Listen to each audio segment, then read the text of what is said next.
보실 말씀은 구약성경 에스겔서 1장 1절부터 14절까지 말씀입니다. 오늘부터는 저희들이 에스겔 말씀을 묵상하게 됩니다. 에스겔서 1장 1절부터 14절 말씀인데요.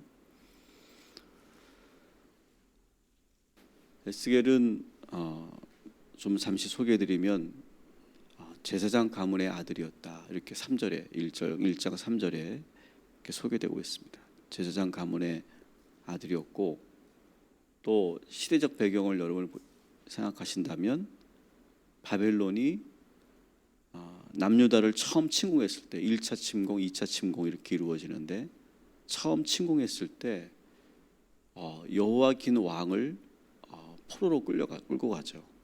근데 포로로 끌고 갈 때 왕만 데리고 간 것이 아니라 그 신하들과 그 백성 일부를 포로로 끌고 갑니다. 1차 포로기 이렇게 말하죠. 그때 같이 끌려간 사람이 바로 이 에스겔입니다. 그는 제사장 가문의 아들이었다. 이렇게 소개되고 있고요. 그는 그 당시 나이가 한 25살 정도 됐습니다. 그러니까 25살이기 때문에 다 보고 다 느끼는 거죠. 남유다의 그 비참한 상황과 이 국제 정세가 어떻게 흘러가는지, 또 바벨론 포로로 끌려가서 그 고달픈 그런 모든 그런 생활을 다 겪고 있는 거예요. 차라리 어린 나이에 이런 일을 겪으면 사실은 잘 모르기 때문에 덜 고통스럽죠. 6.25를 저는 경험하지 않았지만 6.25를 25살에 경험하는 것과 3살, 4살에 경험하는 것과는 완전히 다르겠죠. 근데 온몸으로 그 역사의 그 소용돌이 속에서 그것을 다 느끼는 그런 젊은 청년이었다라고 하는 거예요. 그러면서도 이 푹 피 끓는 이 젊은이가 이 역사의 소용돌이 속에서 아무것도 할 수 없어요. 여러분, 그 젊은이의 그 고뇌, 여러분 느껴지시지 않습니까? 피는 끓는데, 모든 게 다 보이고 다 아는데, 그런데 아무것도 할 수 없어요. 그런 청년의 그 깊은 고뇌와 고통은 아마 이루 말할 수 없었을 것이다. 윤동주 시인이 일제시대 때 내가 이 역사의 소용돌이 속에서 내가 어떻게 살아야 할지 그것을 고민하지 않습니까? 내가 정말 목숨을 걸고 싸워야 하는 것인지, 남들처럼 내가 입신양명을 위해서 그냥 그렇게 이 세월의 흐름 속에, 시대의 흐름 속에 내가 그냥 맞추어 살아야 하는 것인지, 어디에 내가 위치해야 되는지, 아마 우리가 청년 때 그 고민과 비슷했을 거라고 생각해요. 치열하게 아파하고 그리고 고민했던 그런 청년 에스겔, 청년 윤동주, 그리고 우리들의 그 청년기. 더구나 그는 제사장 가문의 출신이었잖아요. 그러니까 포로로 끌려와서 시리에 빠져 있는 일반 유대인들과는 다른 고민을 하고 있어요. 비록 나이가 어리고 아무 힘도 없지만 이 시대의 나라와 민족을 위해 또 저렇게 시리에 빠져 있는, 그러면서 슬픈 노래만 하고 있는 저 백성들을 위해 내가 과연 무엇을 할 수 있을까? 아무런 방법도 없어. 25살 젊은 청년이 이 초강대국 바벨론의 포로로 끌려와서 무슨 일을 할 수 있었겠어? 그렇게 세월이 흐릅니다. 그러던 어느 날 이 에스겔에게 놀라운 그런 일이 일어나죠. 그것이 바로 1절부터 3절까지의 말씀이에요. 우리 한번 같이 읽어보겠습니다. 30째 해 넷째 달 초닷새에 내가 그발 강가 사로잡힌 자 중에 있을 때에 하늘이 열리며 하나님의 모습이 내게 보이니 여호와긴 왕이 사로잡힌 지 5년 그 달 초닷새라. 갈대아 땅 그발 강가에서 여호와의 말씀이 부시의 아들 제사장 나 에스겔에게 특별히 임하고 여호와의 권능이 내 위에 있으니라. 아멘.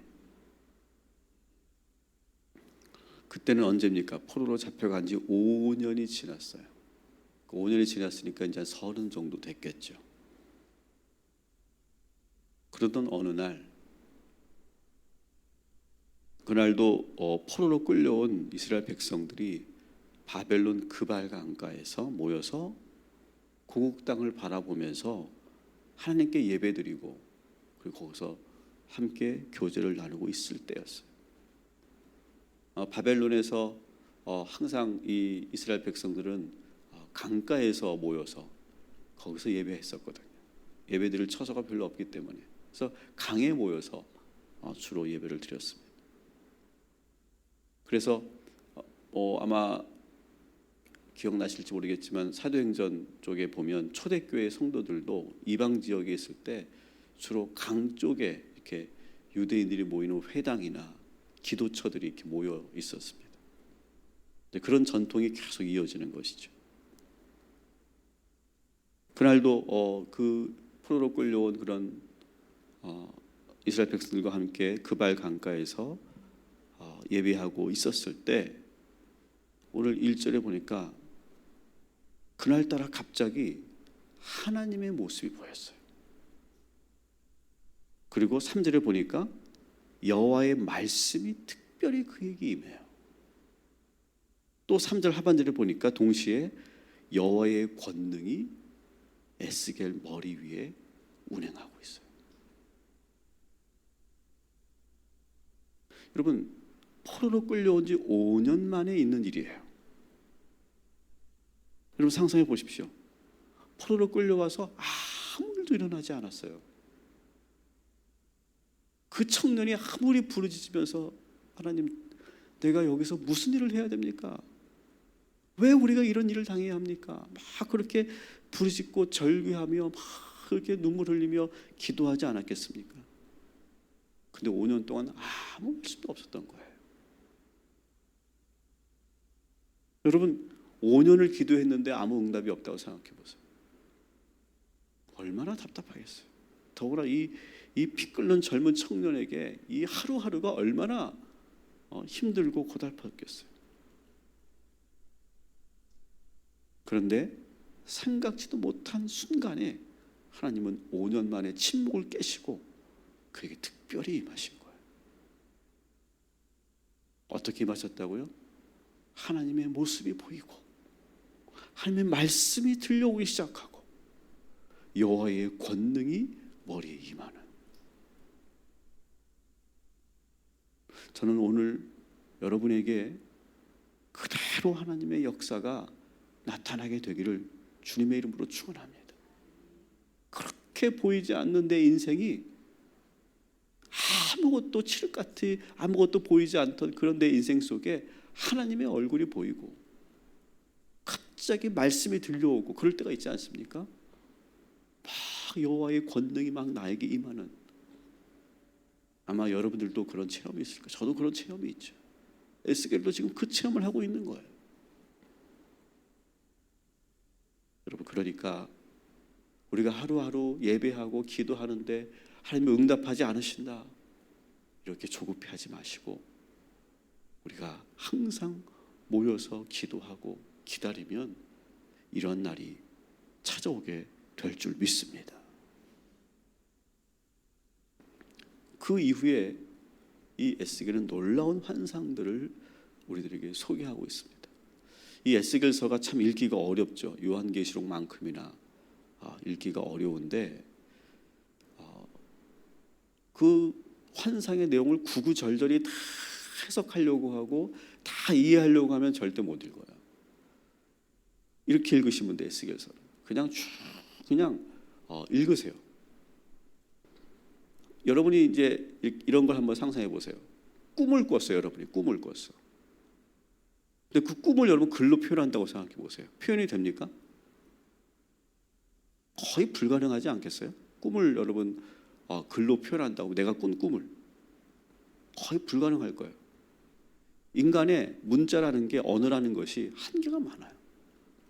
그렇기 때문에 에스겔이 봤던 그 놀라운 환상을 지금 글로 표현하는 거기 때문에 우리가 글자로만 이거를 읽으려고 하니까 이게 이해도 하기 어렵고 또 논리적으로도 맞지 않고 막 왔다 갔다 하는 것 같은 그런 느낌을 받을 거예요. 그러니까 여러분, 이 환상과 꿈을 글로 표현했다, 여러분이 그렇게 이해하시고 그냥 에스겔이 보았던 환상을 그대로 듣는 거예요. 누군가가 나에게 꿈 얘기를 하면 그걸 그대로, 그 현상 그대로 우리가 듣지 않습니까? 그건 왜 그런 꿈이 꾸었냐, 왜 꿈에서 그런 뭐 이상한 내용이 나오냐, 그런 형상이 나오냐, 그런 말 하지 않잖아요. 그냥 그대로 받아들이는 거예요. 그런데 그러면서도 거기에서 하나님의 메시지가 있거든. 우리 꿈을 꿔보면 그렇잖아요. 이상한 앞뒤가 안 맞는, 논리적이지 않은, 그런데 왠지 거기서 하나님이 나에게 뭐라고 말씀하시는지 느낄 수 있잖아요. 그런 것과 똑같이 이 에스겔의 환상을 우리가 한번 잘 보시면 좋겠습니다. 그래서 두 가지를 우리가 하면 돼요. 그냥 있는 그대로 쭉 뭐 판단하지 말고 자꾸 해석하려고 하지 말고 읽자. 두 번째는 한번 그리고 내가 자세하게 에스겔이 어떤 환상을 가졌는지를 우리가 자세하게 들여다보자. 그렇게 하다 보면, 그러면서 이게 무슨 뜻이지라고 묻지 말고 그렇게 하다 보면 거기서 하나님의 음성이, 하나님의 메시지를 들을 수가 있어요. 그런 방식으로 우리가 에스겔서를 한번 같이 보도록 하겠습니다. 우리가 다 보지 않고 오늘 14절까지만 우리가 보기로 되어 있는데요. 우리 4절, 5절 우리가 한번 천천히 하나님의 영이 임하면서 보게 된 에스겔의 환상을 함께 같이 읽도록 하겠습니다. 내가 보니 북쪽에서부터 폭풍과 큰 구름이 오는데 그 속에서 불이 번쩍번쩍하여 빛이 그 사방에 비치며 그 불 가운데 단쇠 같은 것이 나타나 보이고 그 속에서 내 생물의 형상이 나타나는데 그들의 모양이 이러하니 그들에게 사람의 형상이 있더라. 아멘. 자, 그들 한번 보시면 북쪽에서 폭풍과 큰 구름이 몰려와요. 그리고 그 큰 폭풍과 구름 속을 잘 보니까 그 속에 불이 번쩍번쩍하고 있어요. 그리고 그 불 가운데 또 자세히 들여다보니까 단쇠 같은 것들이 보여요. 단쇠가 뭐냐면 반짝이는 금속을 말해요. 그러니까 팍팍 터지는, 뭘로 비유할 수 있을까요? 폭탄과 같은 거겠죠. 그래서 막 그 폭풍과 구름이 몰려오는데 그 안에 번쩍번쩍거리는 게 있고 또 자세히 보니 거기에 막 폭탄 같은 것들이 팍팍 터지는 그런 형상인 거예요. 그런데 또 그 속에 또 들어가 보니까 내 생물의 형상에는 있다. 그러니까 이런 거겠죠. 내 생물, 그것이 이제 하나님의 천사들을 상징하는데요. 내 천사가 막 폭풍과 구름을 몰고 그 안에서 번쩍번쩍하는 그런 아주 강력한 그런 힘을 가지고 막 북쪽에서부터 밀려오는 그런 장면인 거죠. 뭘 말하는 것일까요? 에스겔이 지금 이 계시를, 이 묵시를 받을 때는 역사적으로 본다면 남유다가 아직 멸망하기 직전이에요. 지도를 여러분 이해하시면 바벨론은 북쪽에 있습니다. 북쪽에서부터 밀고 내려오는 거예요. 남유다를 향해서. 그래서 결국 이제 바벨론 군대에 의해서 최종적으로 멸망하게 되거든요. 2차 침공 때. 이것을 지금 에스겔이 포로로 끌려간 그 바벨론에서 묵시를 보고 있는 거예요. 그러니까 꿈 자체로 본다면 어떨까요? 좋은 꿈은 아니에요. 우리나라가 결국 멸망한다는 대단히 슬픈 꿈이에요. 그런데 그 안에서도 이 에스겔이 위로를 받게 되는 것은 뭐냐? 지금까지 에스겔과 다른 이스라엘 백성들은 우리나라가 지금 바벨론에게 짓밟힌다고 생각했어요. 바벨론에 의해서 망한다고 생각했어요. 그런데 그게 아니라 하나님의 심판이구나 라고 하는 것을 느끼는 거예요. 하나님께서 지금 사자들을 보내셔서 지금 불의 심판을 하고 계시는 거구나. 여러분, 이것이 왜 위로가 됩니까? 아마 여러분들이 시련을 경험하고 고통을 경험했을 때를 여러분 이해해 보세요. 그 사람 때문에 내가 망했고, 그 사람 때문에 내가 이 인생이 이렇게 비참해졌고, 내가 그 사람한테 내가 패배했고 졌다, 이렇게 생각하면 어떻게 가요? 더 비참해요. 그 분냄과 분노와 그 억울함과 그 서러움은 이루 말할 수 없어요. 그 사람에 대한 그런 증오심이 이루 말할 수 없고, 그 사람에게 내가 졌다는 사실이 내가 막 고통스럽고 내가 견딜 수가 없는 거예요. 근데 우리가 그러다가 믿음의 사람들은 어떻게 됩니까? 나중에 보니까 이런 깨달음을 얻게 돼요. 내가 그 사람이 나를 이렇게 비참하게 만든 것이 아니라 하나님께서 하신 거구나. 하나님의 역사하심이구나.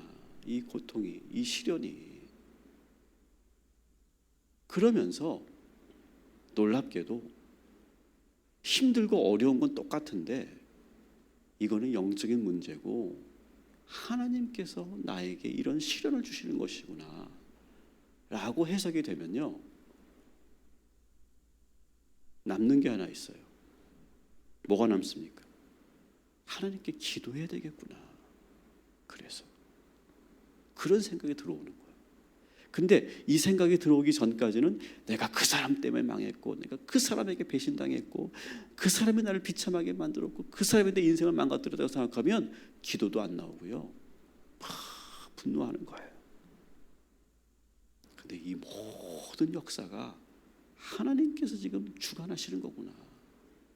이것을 깨닫는 순간 새로운 길이 보이기 시작하는 거예요. 이것이 하나님이 주관하시는 일이라면 지금 이 북쪽에서부터 밀려오는 이 거대한 그 힘이 하나님이 주관하시는 일이라면 반대로 어떻게 합니까? 지금은 너무 힘들고 어렵지만 희망이 있다고 보여지는 거예요.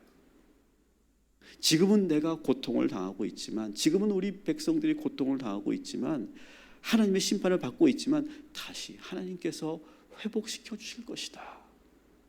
이런 믿음을 갖게 되는 거예요. 이런 환상을 보는 거예요. 지금 여러분이 만약 젊은 청년 에스겔이었다면 이 환상을 보면서 어땠을까요? 정말 눈물이 났을 것 같아요. 막 뜨거운 물이 흘렀을 것 같아요.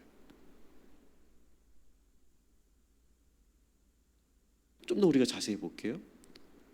근데 이 모든 일들이 일어나는데 그때 이제 좀 더 자세하게 보여지는 그런 형상은 뭐냐면 하나님의 천사들이 자세하게 보여집니다. 그 천사들의 모습도 우리 한번 6절부터 9절까지 같이 읽어보겠습니다. 시작. 그들에게 각각 내 얼굴과 내 날개가 있고 그들의 다리는 곧은 다리요 그들의 발바닥은 송아지 발바닥 같고 광는 구리같이 빛나며 그 사방 날개 밑에는 각각 사람의 손이 있더라. 그 네 생물의 얼굴과 날개가 이러하니 날개는 다 서로 연하였으며 갈 때에는 돌이키지 아니하고 일제히 앞으로 곧게 행하며. 아멘.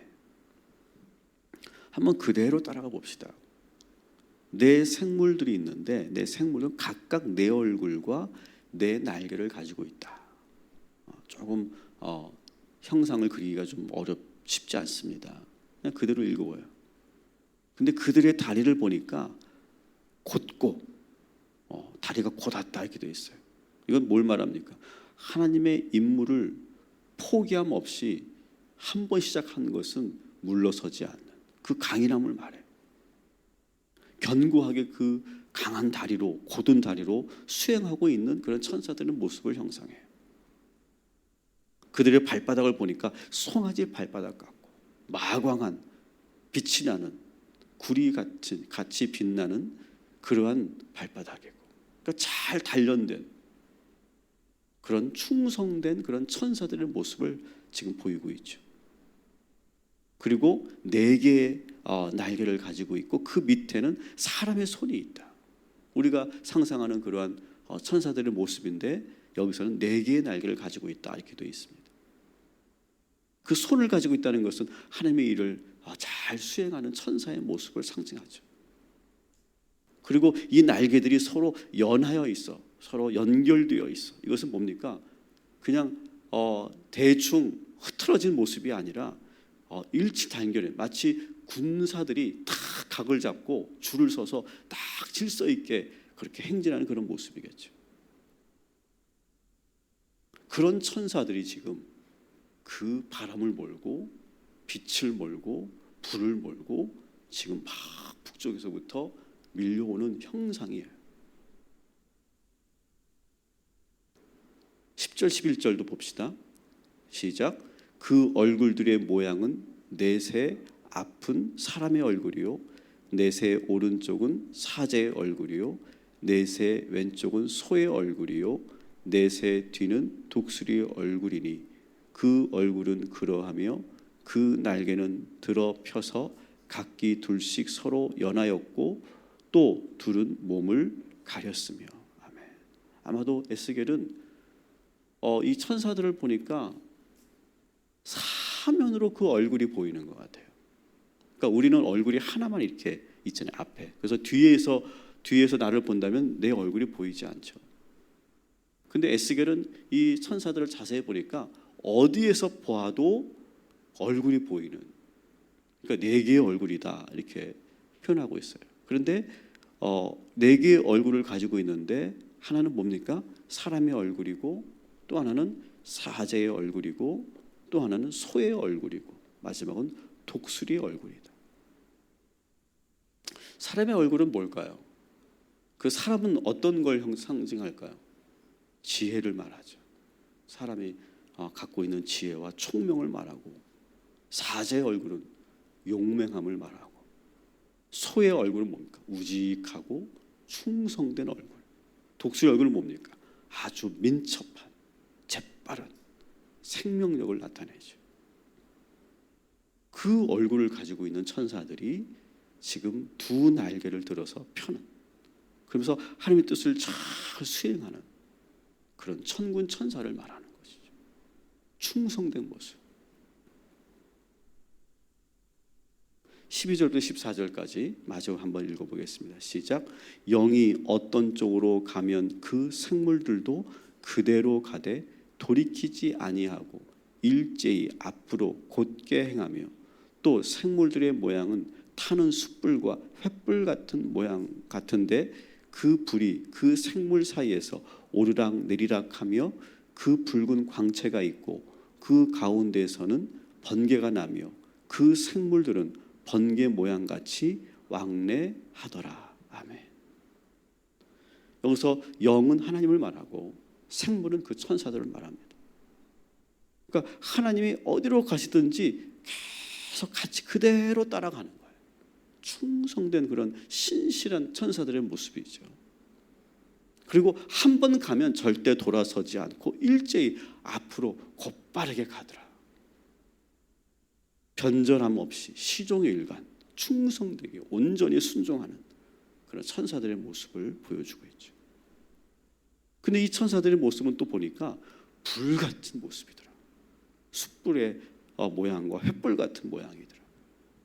그러니까 막 그 뜨거운 열기가 느껴지는 거죠. 막 생명력과 그 어떤 능력이, 권능이 막 느껴지는 그런 장면이죠.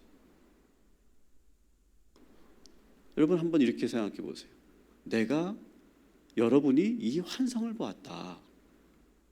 여러분 어떻게 이 환상을 느끼실 것 같으세요? 그래서 여러분 우리가 말씀을 볼 때 너무 어렵게 보지 말고 내가 이런 환상을 봤다면 여러분 어떻게 느꼈을까? 제가 느끼는 이 에스겔의 환상을 보면 제가 느낀 것을 그대로 제가 여러분과 나눈다면, 이 충성스럽고 완벽해 보이는 이 천사들이 다 하나님을 대신하고 하나님과 함께하고 하나님을 대신해서 모든 일을 이루고 있다. 다시 말하면 아까도 말씀드렸지만 우리는 바벨론 군대에 짓밟힌 게 아니다. 하나님의 명령에 따라 아주 완벽하게 빈틈없이 일사불란하게 움직이는 천사들에 의해서 우리는 지금 이 시험을 받고 있는 것이다.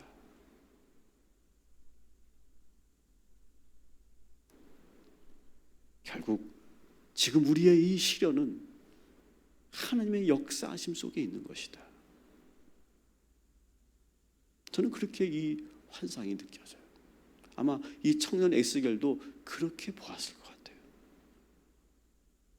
그러면 유일하게 할 수 있는 것이 뭡니까? 하나님만 바라보면 되는 거예요. 하나님께 간절히 기도하는 것밖에 없는 거예요. 왜?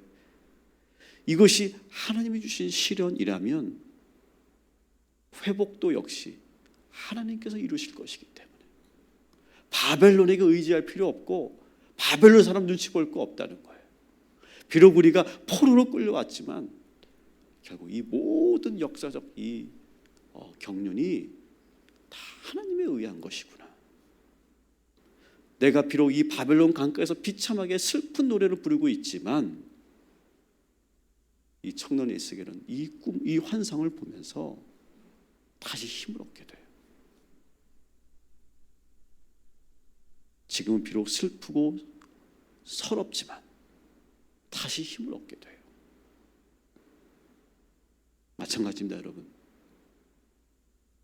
여러분의 지금 어려움과 이 시련을 그냥 내가 누구 때문에, 무엇 때문에 이렇게 됐다라고 여러분 생각하지 말고 큰 그런 경륜 속에서 이 하나님의 그 바람에 의해서 내가 지금 시련을 받고 있다라고 생각하신다면 그 안에서 우리가 할 것은 하나님께 기도하고 그리고 부르짖는 일밖에 없음을 여러분 잊지 마시고, 여러분 오늘도 이 청년 에스겔처럼 하나님의 영이 임하고 주의 말씀이 들리고 그리고 여러분에게 그 권능이 임하는 귀한 이 아침이 되기를 주님의 이름으로 축원합니다.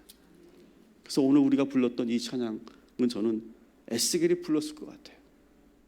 주여 지난밤 내 꿈에 배었으니 밤과 아침에 계시로 보여주시는 하나님, 마음이 괴롭고 아파고 낙심할 때 나에게 묵시를 주시고 환상을 주시고 꿈을 주셔서 나에게 새로운 소망을 주시는 하나님을 지금 노래하고 있습니다. 여러분 오늘도 에스겔처럼 그렇게 주님의 권능이 충만히 임하는 귀한 이 아침이 되시기를 주님의 이름으로 축원합니다. 기도하겠습니다.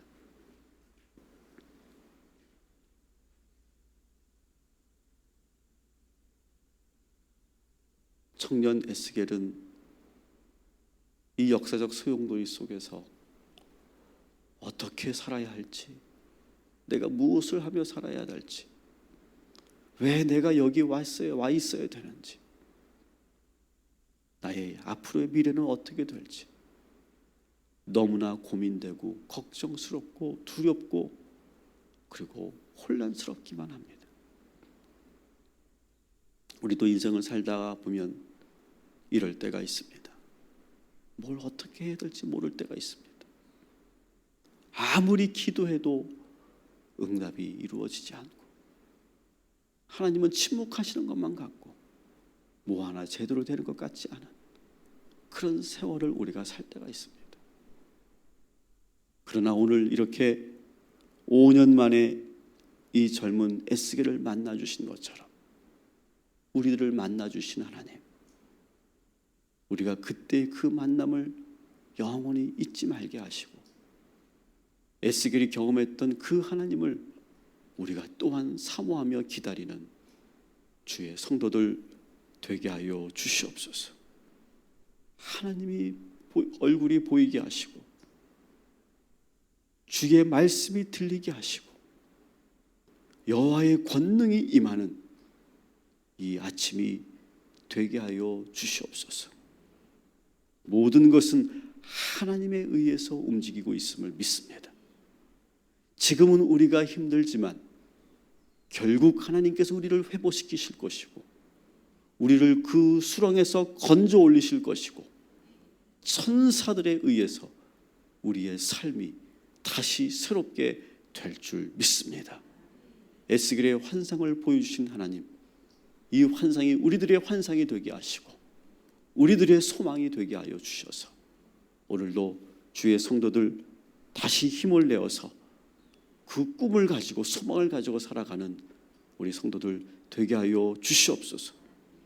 오늘도 우리 희강이와 유준이와 우리 조경자 권사님을 위해서 기도합니다. 하나님, 저들에게 환상을 보여주시옵소서. 꿈을 보여주시옵소서. 그리고 하나님께서 강한 팔로 저들을 붙잡아 주시고 회복시켜 주시옵소서. 오늘도 이 말씀을 듣는 우리 모든 성도들에게 주님은 역사하여 주셔서 오늘도 에스겔처럼, 젊은 청년 에스겔처럼 힘있게 그리고 열정으로 살아가는 믿음의 성도들 되게 하여 주시옵소서. 예수님의 이름으로 기도합니다.